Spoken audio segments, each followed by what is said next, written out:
Hello, aspirants.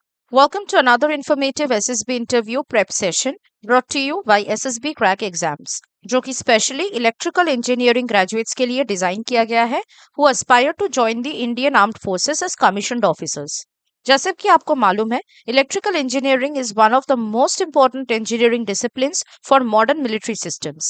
From power generation and transmission to electric vehicles, radar infrastructure, communication systems, renewable energy, control systems, electrical machines, and high reliability equipment, electrical engineering plays a crucial role in keeping modern organizations and defense systems operational. इसीलिए अगर आप एक electrical engineering graduate हो जो SSB interview के लिए appear करने जा रहे हो, इंटरव्यूइंग ऑफिसर आपसे टेक्स्ट बुक डेफिनेशंस के अलावा भी कुछ और सवाल भी कर सकते हैं। जैसे वो आपसे पूछ सकते हैं इलेक्ट्रिकल प्रॉब्लम को ट्रबल शूट कैसे करना है, अपने एकेडमिक नॉलेज को मिलिट्री सिचुएशन में कैसे अप्लाई करना है, लिमिटेड रिसोर्सेस के साथ डिसीजंस कैसे लेनी है, या वो आपको बोल सकते हैं एक्सप्लेन करने के लिए एक कॉम्प्लेक्स इलेक्ट्रिकल कॉन्सेप्ट को इन सिंपल लैंग्वेज। इसलिए याद रखनी है that SSB interview is not merely an electrical engineering viva. Your technical knowledge is only one part of the assessment because the board will look for your officer like qualities. तो चलिए देखते हैं आज के सेशन में ऐसे 20 different unique और interesting SSB interview question जो स्पेसिफिकली इलेक्ट्रिकल इंजीनियरिंग ग्रेजुएट्स के लिए हमने प्रोवाइड किया है। हर क्वेश्चन में हम सैंपल आंसर्स भी देखेंगे, लेकिन याद रखिए ये आंसर्स बस आपकी अंडरस्टैंडिंग और रेफरेंस के लिए होगा। मैं सजेस्ट नहीं करूंगी कि आंसर्स आप एज इट इज वहां पे बोलो as your answers, because your answers should be logical and should be based on your own knowledge and personality. तो पहला क्वेश्चन जो आ सकता है वो है कि आपने इलेक्ट्रिकल इंजीनियरिंग क्यों चूज किया और अभी आप आर्म्ड फोर्सेस क्यों ज्वाइन करना चाहते हैं। तो ये पूछा जाता है बेसिकली आपकी एकेडमिक इंटरेस्ट और करियर मोटिवेशन को समझने के लिए। इसीलिए आपको अपना जेन्युइन इंटरेस्ट जो इलेक्ट्रिकल सिस्टम्स में है आपका, उसको कनेक्ट करना होगा with your desire for leadership, challenging responsibilities and service to the nation. तो आप कह सकते हैं I chose electrical engineering because I was interested in understanding how electrical engineer energy is generated, controlled and used in different systems. I want to join the armed forces because it offers an opportunity to apply my technical knowledge while developing leadership skills and serving the nation. उसके बाद question आ सकता है कि अगर एक important military installation में जो पावर सप्लाई है वो सडनली फेल कर जाए तो आप पहले क्या करेंगे। इससे वो आपकी एबिलिटी को परखने की कोशिश करेंगे to remain calm and approach a problem systematically. तो आपको सेफ्टी को पहले प्रायोरिटी देना होगा, उसके बाद फेलियर कितना एक्सटेंट पे गया है वो आइडेंटिफाई करना होगा और फिर बैकअप अरेंजमेंट्स को कंसिडर करने होंगे। जैसे you can say first I would ensure that personnel are safe and determine whether the failure is localized और affects the entire installation. I would check the relevant power systems and coordinate with the technical team while ensuring that authorized backup power arrangements are activated for critical functions. उसके बाद question आ सकता है कि why is electrical power considered strategically important for military operations? इससे वो आपसे ये जानने की कोशिश करेंगे कि क्या आप अपनी इंजीनियरिंग नॉलेज को डिफेंस रिक्वायरमेंट्स के साथ कनेक्ट कर पाओगे या नहीं। तो आपको मॉडर्न मिलिट्री सिस्टम्स को एक्सप्लेन करना होगा जो कि रिलायबल पावर पर डिपेंड करता है। Just you can say modern defense systems depend on reliable electrical power for communication, surveillance, command systems, medical facilities, logistics, computing, and numerous other functions. Therefore, reliable power directly supports operational readiness. उसके बाद question आ सकता है कि circuit breaker और fuse में क्या difference है। तो बेसिकली आपकी फंडामेंटल इलेक्ट्रिकल नॉलेज चेक करने के लिए होगा। So you have to explain their protective functions clearly, like you can say both protect electrical circuits from excessive current. A fuse operates by melting when the current exceeds its rated limit, whereas a circuit breaker automatically opens the circuit and can generally be reset after the fault is addressed. उसके बाद question आ सकता है, again ये भी एक technical question होगा कि अगर एक मोटर ओवर हीटिंग करना स्टार्ट करे तो उसको इन्वेस्टिगेट करने के लिए क्या पॉसिबल कॉजेस आप देखोगे। तो इससे वो आपकी प्रैक्टिकल ट्रबल शूटिंग एबिलिटी को परखेंगे। So you have to think systematically rather than immediately identifying one cause. For example, you can say I would check for excessive load, inadequate ventilation, bearing or mechanical problems, abnormal voltage or current, winding issues, and prolonged operation. I would use appropriate measurements to identify the actual cause before taking corrective action. साथ ही साथ वो आपसे पूछ सकते हैं कि आपके लिए क्या लगता है कि ज्यादा इंपॉर्टेंट है in military electrical equipment, efficiency और रिलायबिलिटी। क्यों क्वेश्चन ये करेगा, ताकि वो आपकी एबिलिटी को इवेलुएट करे the ability to balance competing priorities. So explain that both matter, but operational reliability is crucial and critical. So you can say both are important, but reliability is especially critical in military applications because equipment must function when required. An efficient system that frequently fails may be less useful than a reliable system that consistently meets the operational requirement. साथ ही साथ again वो आपको एक fundamental electrical engineering concept से question कर सकते हैं, जैसे why is AC preferred for long distance power transmission. तो आपको यहाँ पे वोल्टेज ट्रांसफॉर्मेशन का इंपॉर्टेंस और ट्रांसमिशन लॉसेस के रिडक्शन पर एक्सप्लेनेशन देना होगा। जैसे यू कैन से AC voltage can be efficiently stepped up and stepped down using transformers. Higher transmission voltage allows the same power to be transmitted at lower current, which reduces resistive losses and improves transmission efficiency. साथ ही साथ question आ सकता है कि suppose आपकी unit एक remote location पे operate कर रहा है विथ लिमिटेड इलेक्ट्रिसिटी, तो आप अवेलेबल पावर को मैनेज कैसे करोगे? Very crucial question because it will happen in future where you can be given this kind of situation. So with this question interviewing officer आपकी resource management skills और practical decision making ability को assess करेंगे। तो आपको essential functions को prioritise करना होगा और एफिशिएंट पावर मैनेजमेंट क्या है वो कंसिडर करना होगा। सो you can say I would first identify mission critical loads, allocate power according to operational priority, minimize unnecessary consumption, and ensure that available backup or alternative energy sources are used appropriately. Next question आ सकता है कि power factor क्या है और क्यों matter करता है। अगेन ये फंडामेंटल कॉन्सेप्चुअल अंडरस्टैंडिंग के लिए पूछा जाएगा, so you have to explain it simply and mention its practical significance. For example you can say power factor indicates how effectively electrical power is being converted into useful work in an AC system. A poor power factor can increase current and losses and place additional demand on the electrical system. उसके बाद question आएगा कि अगर आपको एक ऐसा improvement introduce करना है एक मिलिट्री फैसिलिटी के इलेक्ट्रिकल सिस्टम में, तो क्या आप सजेस्ट करेंगे? इससे वो आपकी इनोवेशन और प्रैक्टिकल थिंकिंग को असेस करेंगे। So you have to suggest a realistic improvement based on efficiency, reliability और resilience. So you can say for example I would focus on improving energy monitoring and backup power management. Real time monitoring can help identify abnormal consumption or failures early, while properly planned backup systems can improve resilience for critical operations.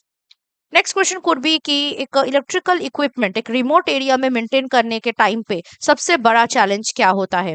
इस question से वो आपकी of course field conditions का क्या समझ है आपको assess करने के लिए पूछेंगे ये क्वेश्चन। तो आपको accessibility, spare parts, environmental conditions, man power और प्रिवेंटिव मेंटेनेंस जैसे चीजों पर सोचना होगा। So you can say accessibility and availability of spare parts can be major challenges. Extreme temperatures, dust, moisture, vibration and limited technical manpower can also affect equipment reliability, so preventive maintenance and proper planning become especially important. उसके बाद question आ सकता है एक situation kind of question, जहां पे वो आपको एक सिचुएशन देंगे and you have to give an answer according to the situation and your understanding. So for example to check your integrity, courage and your sense of responsibility, they can ask you a question like what would you do if your senior asked you to ignore a minor electrical safety violation to save time? तो आपको safety पर simply compromise इसीलिए नहीं करना है क्योंकि time कम है। ठीक है, इस चीज का ध्यान आपको रख के आंसर करना है। तो you can say I would respectfully point out the safety concern and explain the possible consequences. I would suggest a quicker safe alternative if available. I would not knowingly ignore an electrical safety violation that could endanger personal और equipment. Next question again वो आपसे पूछ सकते हैं आपकी experience से कि एक ऐसा इलेक्ट्रिकल इंजीनियरिंग प्रोजेक्ट के बारे में बताइए जहां पे समथिंग वेंट रॉन्ग। तो इससे वो आपकी रिजिलियंस, अकाउंटेबिलिटी और प्रैक्टिकल लर्निंग को देखने की कोशिश करेंगे। सो आपको ऐसा प्रॉब्लम अगर लाइफ में हुआ है, आपको ऑनेस्टली उसको डिस्क्राइब करना होगा और फोकस करना होगा कि आपने उसको कैसे सॉल्व किया। जैसे you can say during a college project, our prototype initially experienced unstable output because of an issue in the circuit design. We systematically tested individual sections, identified the faulty component, corrected the design, and repeated the testing. The experience taught me the value of systematic troubleshooting. उसके बाद question आ सकता है कि अगर दो different engineers different technical recommendations आपको दे, तो आप कैसे डिसाइड करेंगे किसको फॉलो करना है? Again a very valid question because through this the assessors will be evaluating your judgement and independent thinking ability. So do not choose based on seniority और personal preference alone.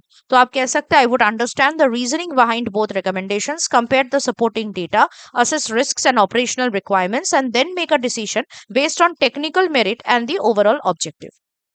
Next question आ सकता है कि renewable energy military operations में क्या role play करते हैं। बहुत ही इंपॉर्टेंट क्वेश्चन है in today's scenario and this question will be asked to assess your awareness of emerging energy solutions. So आपको पोटेंशियल बेनिफिट्स डिस्कस करने हैं while acknowledging practical limitations also. So you can say renewable energy can supplement conventional power sources, particularly in suitable remote locations. Solar systems, for example, can reduce dependence on fuel for certain applications. However, reliability, storage, weather conditions, maintenance, and operational requirements must be considered.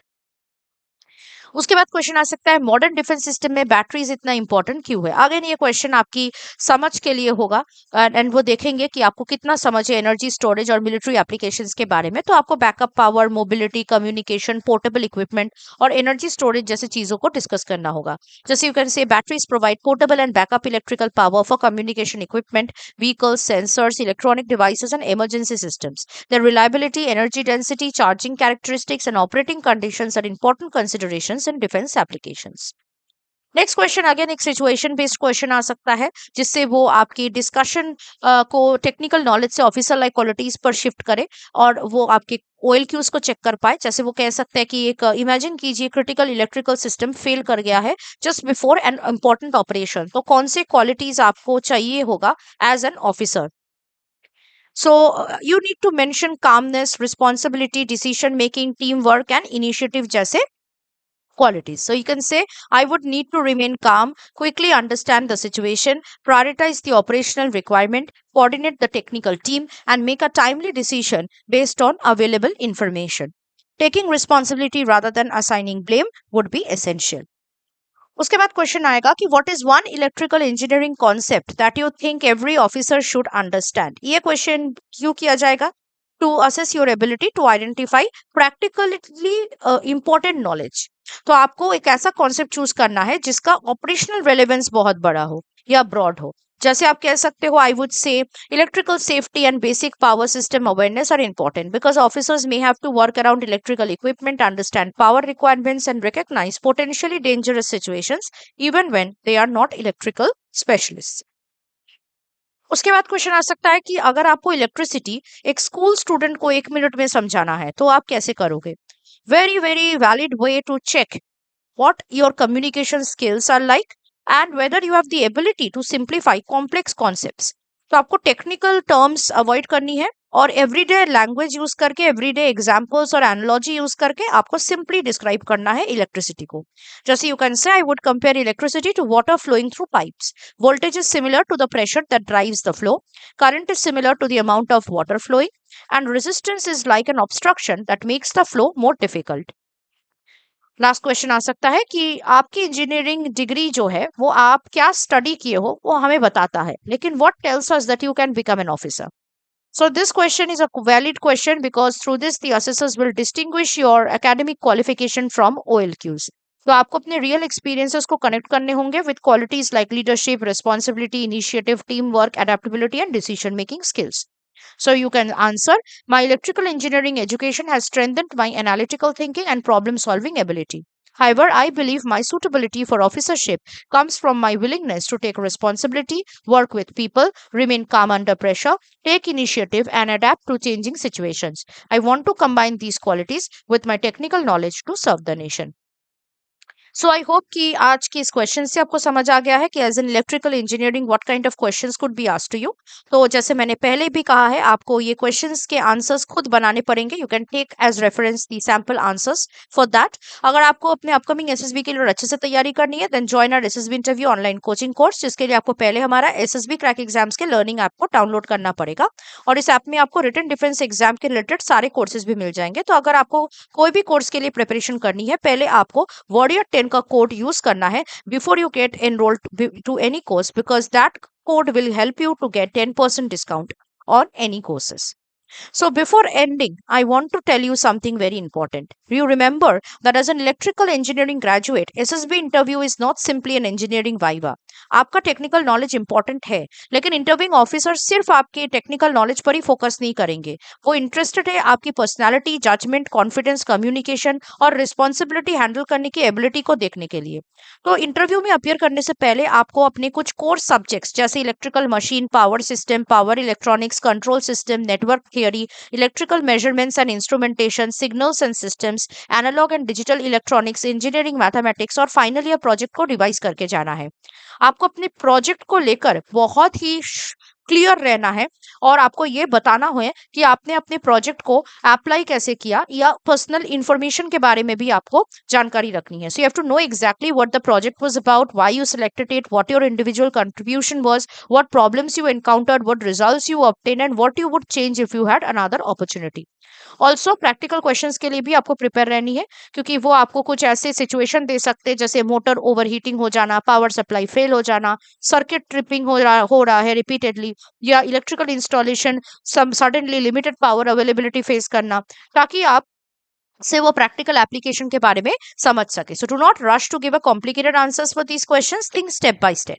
आपको पहले problem समझना है, फिर likely causes को identify करना है, फिर safety को असेस करना है, क्रिटिकल रिक्वायरमेंट को प्रायोरिटाइज करना है, अवेलेबल रिसोर्सेज को यूज करना है और अप्रोप्रिएट टेक्निकल पर्सनल के साथ कंसल्टेशन करके फिर प्रैक्टिकल डिसीजन लेनी है।